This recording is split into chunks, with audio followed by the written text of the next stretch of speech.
I'm in the basement. I brought my bumper down here. I want to cut it in half. I only ever showed how to do the front one though, so I'm going to do the back this time. Two-tone. You got the gold, you got the black. I'm cutting in this seam, and then I'm moving the black up.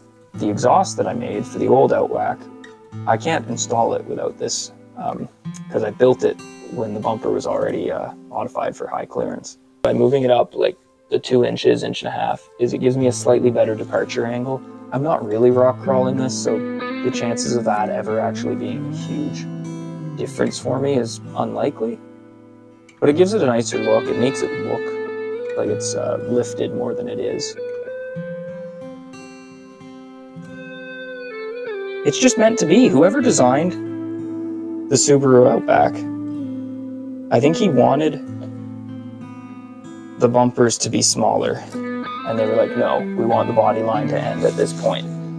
So he just talked to the cosmetic designers there, and they're like, look, you need to make a distinct seam in the bumper. Everyone needs to know. So I'm glad that I could bring his original vision to life. Look it up on Wacko Search, it's true. I'm not putting these silly little mud flaps back on. They're heavy. They have a sort of cavity in them that just fills with mud, and they're not that large. So, especially now that I'm going up, I need some large, long mud flaps, and I'd like ones that actually flap.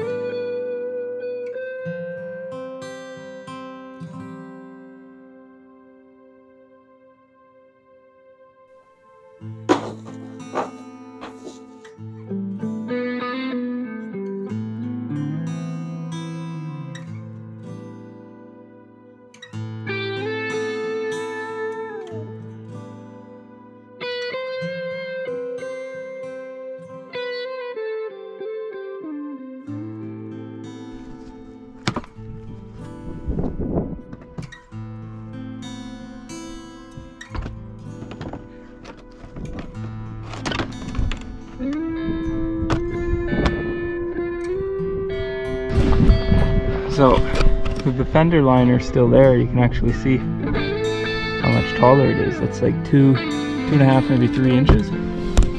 And so the departure angle, I'm gonna get rid of this trailer hitch and put the other one on because it's slightly taller. So my departure angle will improve because these mufflers will be gone.